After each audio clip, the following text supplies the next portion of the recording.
নমস্কার। আপনারা বসুন, শান্ত হন।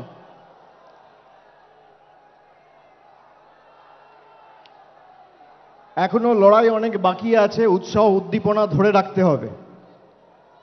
আমি সর্বপ্রথম আমাদের সভামঞ্চে উপস্থিত শহীদ পরিবারের সকল সদস্য সহ যার ডাকে 1993 সালের 21শে জুলাই সারা ভারতবর্ষের মানুষ গণতন্ত্র ফিরে পেয়েছিলেন, সচিত্র পরিচয়পত্রের দাবিতে যে 21শে জুলাই হয়েছিল, আমাদের দলনেত্রী মমতা বন্দ্যোপাধ্যায়কে আমার কৃতজ্ঞতা শ্রদ্ধা জানাচ্ছি। সভামঞ্চে উপবিষ্ট লোকসভা রাজ্যসভার সাংসদ সহ মন্ত্রিসভার প্রত্যেক সদস্যা, তৃণমূল কংগ্রেসের সর্বস্তরের দলীয় পদাধিকারী, সর্বস্তরের জনপ্রতিনিধি, পঞ্চায়েত, মিউনিসিপ্যালিটি, জেলা পরিষদ, গ্রামসভা, আমি সকলকে কৃতজ্ঞতা জানাচ্ছি যারা আজকে এই ধর্মতলার বুকে এসে নতুন ইতিহাস তৈরি করেছেন। 2025-এর 21শে জুলাই আমি মনে করি গত বছরের 21শে জুলাইকেও ছাপিয়ে গেছে। আমি প্রত্যেককে ধন্যবাদ জানাচ্ছি, কৃতজ্ঞতা জানাচ্ছি, এবং এটাই 21শে জুলাইয়ের বৈশিষ্ট্য যে প্রতি বছরের 21শে জুলাই আগের বছরের 21শে জুলাইকে ছাপিয়ে যায়। বিজেপি, তৃণমূল কংগ্রেস লড়াই করছে সম্মুখ সমরে, কিন্তু বিজেপির সাথে তৃণমূলের পার্থক্য কি? বিজেপির কাছে এত অর্থবল, এজেন্সি, গদি মিডিয়া, সংবাদ মাধ্যমের একাংশ, বিচার ব্যবস্থার একাংশ, election commission, enforcement directorate, CBI, income tax, পেগাসাসের মতো সফটওয়্যার লাগিয়ে আমাদের ফোনে আড়ি পেতেও বাংলা জিততে পারেনি। তার কারণ তৃণমূল কংগ্রেসের মতো একটা কর্মী বিজেপিতে নেই, আর আগামী 100 বছরে তৈরি হবে না। আমাদের নেত্রী এবং আমাদের দলের কর্মী তৃণমূল কংগ্রেসের আসল শক্তি। আমি নত মস্তকে প্রত্যেকটা কর্মীর পায়ে, যারা সকাল 6টা থেকে ভিড় করে এই 21শে জুলাই আমাদের নেতৃত্ব থেকে দিক নির্দেশ নেবেন, তার বক্তব্য শুনবেন, মননে গ্রহণ করবেন, বাস্তবে রূপায়ণ করবেন বলে এই ধর্মতলার বুকে এসে পৌঁছেছেন। আমি সকলকে নতমস্তকে কুর্নিশ জানাচ্ছি, স্যালুট জানাচ্ছি, সালাম জানাচ্ছি। 2024-এর 21শে জুলাইয়ে আমরা বলেছিলাম যে 26-এর যে লড়াই আছে আপনারা প্রস্তুত হন, সকলকে ঐক্যবদ্ধ হয়ে প্রস্তুত হতে হবে। আপনারা দেখেছেন আজ থেকে ঠিক 16-17 মাস আগে 2024-এর নির্বাচনের প্রাক্কালে তৃণমূল কংগ্রেস ব্রিগেড চলো সমাবেশের ডাক দিয়েছিল। 10ই মার্চ 2024 আমরা এক সপ্তাহের ব্যবধানে ব্রিগেড চলো সমাবেশ করে 10 থেকে 12 লাখ লোক নিয়ে ব্রিগেড ভরিয়ে দেখিয়ে দিয়েছিলাম তৃণমূল কংগ্রেসের সাংগঠনিক শক্তি। সেই দিনকে তৃণমূল কংগ্রেস বলেছিল জনতার গর্জন, বাংলা বিরোধীদের বিসর্জন। এই বিজেপিকে বাংলা বিরোধী প্রথম কে বলেছে? তৃণমূল কংগ্রেস বলেছে, মমতা বন্দ্যোপাধ্যায় বলেছে, আমরা বলেছি। সেই দিন আমরা যে ডাক দিয়েছিলাম জনতার গর্জন, বাংলা বিরোধীদের বিসর্জন, সেটা শুধুমাত্র একটা পলিটিক্যাল স্লোগান ছিল না, সেটা ছিল বিজেপির আসল চরিত্র উন্মোচন। যে বিজেপি 2019 সালের নির্বাচনের প্রাক্কালে এই উত্তর কলকাতায় ঈশ্বরচন্দ্র বিদ্যাসাগরের মূর্তি ভেঙেছিল, যে বিজেপির নেতারা কবিগুরু রবীন্দ্রনাথ ঠাকুরকে বামপন্থীর প্রোডাক্ট বলে, যে বিজেপির নেতারা বাংলার কৃষ্টি সংস্কৃতি নিয়ে তাচ্ছিল্য ব্যঙ্গ বিদ্রুপ করে, যে বিজেপির নেতারা ইলেকশনে ময়দানে লড়াইয়ে জিততে না পেরে গরিব মানুষকে ভাতে মারার পরিকল্পনা ষড়যন্ত্র নির্লজ্জ প্রচেষ্টা করে বাংলার মানুষের টাকা গায়ের জোরে গাজোয়ারি করে আটকে রাখে, সেই বিজেপির একটাই পরিচয়, এই বিজেপি বাংলা বিরোধী। আজকে যদি কেউ বাংলায় কথা বলছে, কিসের এত আপনাদের গায়ে জ্বালা, কেন এত গাত্রদাহ? বাংলায় জিততে পারেননি বলে। আমি তো আগের মাসে সভা করেছিলাম ডায়মন্ড হারবার থেকে, বলেছিলাম 50 পেরোবে না বিজেপি। আমি রাজনৈতিক ভবিষ্যৎবাণী করি না, কিন্তু যদি ভবিষ্যৎবাণী করি ভেবে চিন্তে করি আর মানুষের উপর অগাধ আস্থা রেখে করি। আমি আপনাদের দায়িত্ব নিয়ে বলছি, যেভাবে এরা বাংলার মানুষকে লাঞ্ছিত, নিপীড়িত, অত্যাচারিত, অপমানিত, শোষিত করেছে দিনের পর দিন, খালি নিজের ঔদ্ধত্য, অহংকার আর দম্ভের কারণে যে কটা ছাইপাস আর গুটি কয়েকটা বাংলা বিরোধী পড়ে রয়েছে, তাদেরকে ঝেঁটিয়ে বিদায় দিয়ে আমাদের বঙ্গোপসাগরে ফেলতে হবে। আজ থেকে 32 বছর আগের 21শে জুলাই সচিত্র পরিচয়পত্রের দাবিতে 13 জন নিজের প্রাণ দিয়ে ভারতবর্ষের প্রতিটা মানুষের গণতান্ত্রিক অধিকার ফিরিয়ে দিয়েছিল। 2025-এর 21শে জুলাই আজও যদি ইলেকশন কমিশনের কারচুপি ঢুকতে তৃণমূল কংগ্রেসের কর্মী সমর্থকদের রাস্তায় নেমে প্রাণ দিতে হয়, আমরা দেবো। দরকার হলে মমতা বন্দ্যোপাধ্যায়ের অনুমতি নিয়ে দিল্লিতে বৃহত্তর আন্দোলন তৃণমূল কংগ্রেস করবে। বাংলার ভোটার লিস্টে আমরা কারচুপি করতে দেব না। আর বিজেপি দলকে বলে রাখবো, মাইকের আওয়াজ যত দূর যাচ্ছে, বাংলার মানুষের ক্ষমতা আপনারা দেখেছেন। 100 দিনের গরিব মানুষের টাকা আপনারা গায়ের জোরে বন্ধ করে রেখেছেন। আমরা দিল্লিতে গেছি আন্দোলন করতে, জনজাতি, মূলবাসী, তপশিলি জাতি, উপজাতি সম্প্রদায়ের প্রতিনিধি, জনপ্রতিনিধি চুলের মুঠি ধরে মহিলাদের টানতে টানতে, ছেঁচড়াতে ছেঁচড়াতে আপনারা কৃষি ভবন থেকে দিল্লি পুলিশকে দিয়ে বার করেছে। তার জবাব পেয়েছেন 2024-এ। এবার কি করছে আসাম ফরেন ট্রাইব্যুনাল, যার বাংলার মাটিতে কোনো এখতিয়ার নেই, সেই আসাম ফরেন ট্রাইব্যুনালকে দিয়ে চিঠি পাঠিয়ে রাজবংশী ভাইদের বলছে তোমরা বাংলাদেশী। আমরা বাংলায় কথা বলি, আমাদের অপরাধ 100 বার বাংলায় কথা বলবো। আমরা যত বাংলায় কথা বলবো এটার তত গায়ে জ্বালা। গর্ব করে বলবেন বাংলা। আগে জয় শ্রীরাম বলতো, মনে আছে? ঠেলায় না পড়লে বেড়াল গাছে ওঠে না। এখন বলছে জয় মা কালী, এখন বলছে জয় মা দুর্গা।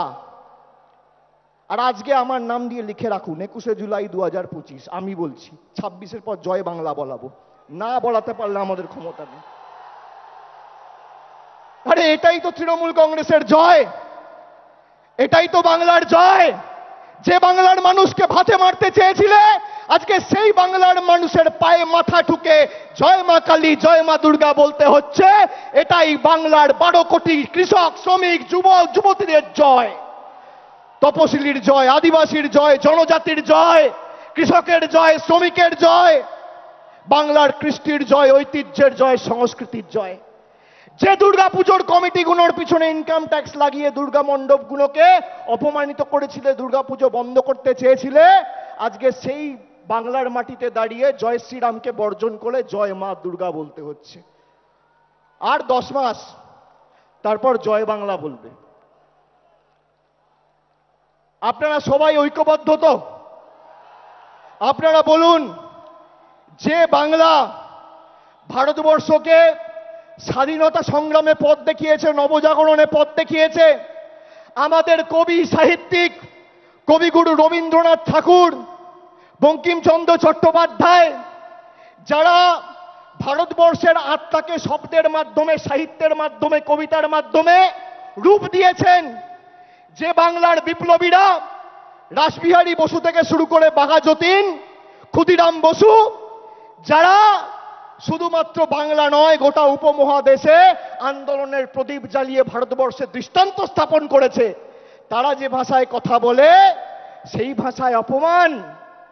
2021-এর আগে বলেছিলাম খেলা হবে, এবার বলছি পদ্মফুল উপড়ে ফেলা হবে, পদ্মফুল উপড়ে ফেলা হবে।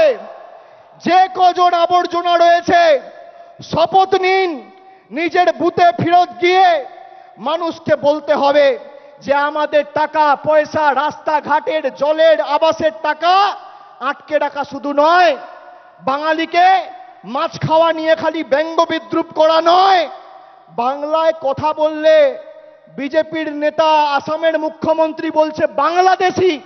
আজকে বলুন প্রায় 15 দিন হয়েছে এই বিজেপির নেতারা দিল্লির দায়িত্বে, দেশের দায়িত্বে, যারা দলের দায়িত্বে রয়েছে, প্রধানমন্ত্রী থেকে শুরু করে স্বরাষ্ট্রমন্ত্রী, বিজেপির সর্বভারতীয় সভাপতি, কি ব্যবস্থায় হিমন্ত বিশ্ব শর্মার এগেনস্টে নিয়েছে। একজন নির্বাচিত মুখ্যমন্ত্রী তিনি পদে বসে বলছেন বাড়িতে বাংলায় কথা বললে বাংলাদেশি। গর্ব করে বলবো, আর আমি তো বলবো আমাদের এবার নিয়ম নেওয়া উচিত যে অন্তত পক্ষে এই সেশনে আমরা পার্লামেন্টে দরকার হলে বাংলায় বক্তব্য রাখবো, কথা বলবো, দেখি কার গায়ে জ্বালা। আগে দিনে যদি 10 বার বলতাম, এখন 500 বার বলবো। আমরা বাংলার সন্তান, গুজরাট উত্তরপ্রদেশের নয়। আমরা বশ্যতা স্বীকার করব না, আমরা মেরুদণ্ড বিক্রি করব না, আমরা আত্মসমর্পণ করব না। গলা কেটে দিলেও জয় বাংলা বেরোবে, তৃণমূল কংগ্রেস জিন্দাবাদ বেরোবে। কত ক্ষমতা আছে ভারতীয় জনতা পার্টির? একদিকে ইডিকে লাগিয়ে বিরোধী দলের নেতাদের স্তব্ধ করা, আর একদিকে ইলেকশন কমিশনকে লাগিয়ে মানুষের ভোটাধিকার কেড়ে নেওয়া। দুটো ই, একটা ইডি আর একটা ইসি, একটা এনফোর্সমেন্ট ডিরেক্টরেট আর একটা ইলেকশন কমিশন। এই দুটো ইকে কাজে লাগিয়ে একদিকে বিরোধী নেতাদের জেলে ঢুকাচ্ছে, আর একদিকে বিরোধী দলের ভোটার বা ভারতবর্ষের নাগরিকদের ভোটাধিকার কেড়ে নিচ্ছে। আমি বলছি আপনাদের কেউ চিন্তা করবেন না, আপনারা সবাই দেশের নাগরিক। দেশের নাগরিকের ছাড়পত্র দেশের প্রধানমন্ত্রী আর ইলেকশন কমিশন দেবেন না। এই মাটি আমার, এই মাটি আপনার। যে কথায়, যে ভাষায় আপনি জন্মের পর কথা বলতে শিখেছেন, যে ভাষায় মা বলেছেন, যে ভাষায় বাবার সাথে কথা বলেছেন, যে ভাষায় আপনার প্রথম প্রেম ভালোবাসা, সেই ভাষাকে বিজেপি বৃদ্ধাঙ্গুষ্ঠ দেখিয়ে আমাদের অপমানিত করবে, আর আমরা বসে বসে সব মুখে কুলুপ বেঁধে বসে থাকব। আপনারা মূর্খের স্বর্গে বাস করছেন। তবে আমরা বৈষম্যের রাজনীতিতে বিশ্বাস করি না। আমাদের এখানে যারা অবাঙালিরা আছে, আমরা নানা ভাষা, নানা মত, নানা পরিধান, বিবিধের মাঝে দেখো মিলন মহান, এই মন্ত্রে বিশ্বাস করি। আমরা বৈচিত্র্যের মধ্যে একতার মূল মন্ত্রে বিশ্বাস করি। আমাদের বাংলার মাটিতে দুর্গাপুজো, কালী পুজো হয়, আমাদের বাংলার মাটিতে রামনবমী, ছট পুজো হয়, আমাদের বাংলার মাটিতে পবিত্র ঈদ হয়, আমাদের বাংলার মাটিতে বড়দিনও আমরা একই উৎসাহ নিয়ে পালন করি। এটাই বাংলা। এবং এই বাংলাকে কোনোদিন কেউ আঁচড় কেটে শান্ত বাংলাকে অশান্ত করতে পারবে না। যে আগুন নিয়ে খেলবে সে নিজে পুড়ে যাবে। हमसे जो टकराएगा वो चूड़ चूड़ हो जाएगा, चूड़ चूड़ हो जाएगा। আমি আপনাদের বলছি 1 ইঞ্চি জায়গা ছাড়বেন না। এরকম না আত্মতুষ্টিতে ভুগলে হবে না যে তৃণমূল জিতছেই, মমতা ব্যানার্জি আছে, আমরা লড়ে নেব। মমতা ব্যানার্জি আছে, সে আমাদের নির্দেশ দেবে, পথ চলার দিশা দেখাবে। মাঠে ময়দানে আমাদের সবাইকে লড়তে হবে, 1 ছটাক জমি ছাড়া যাবে না। দেখি এদের কত ক্ষমতা। বাংলার মানুষকে ডিটেনশন ক্যাম্পে নিয়ে যেতে চায়, এদেরকে 26-এর পর ডিটেনশন ক্যাম্পে আমরা নিয়ে যাব। এদেরকে ডিটেনশন ক্যাম্পে রাজনৈতিকভাবে, গণতান্ত্রিকভাবে হারিয়ে আমরা নিয়ে যাব। আমাদেরকে আপনি বলবেন দেশের নাগরিক, আর কে দেশের নাগরিকরা?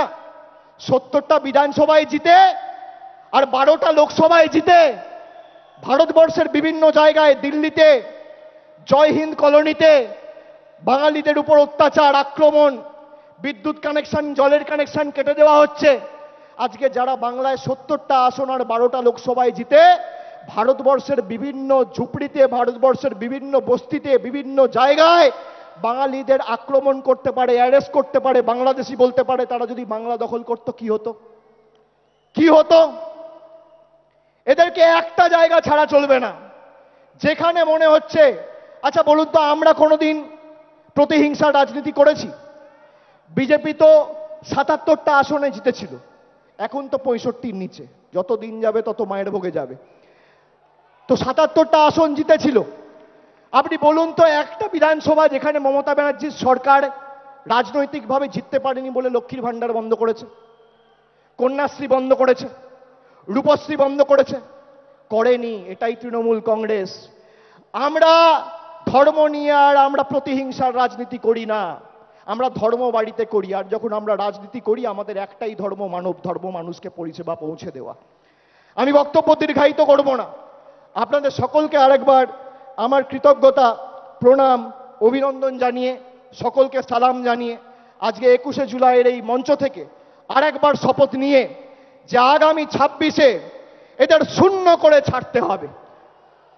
জোর গলায় বলুন আর গর্ব করে বলুন, দুহাত তুলে গলায় যত আওয়াজ আছে তুলে বলুন, যেন দিল্লিতে কম্পন অনুভব হয়। জয় বাংলা, জয় বাংলা, জয় বাংলা। গলায় যত জোর আছে, দিল্লিতে যেন কম্পন অনুভব হয়।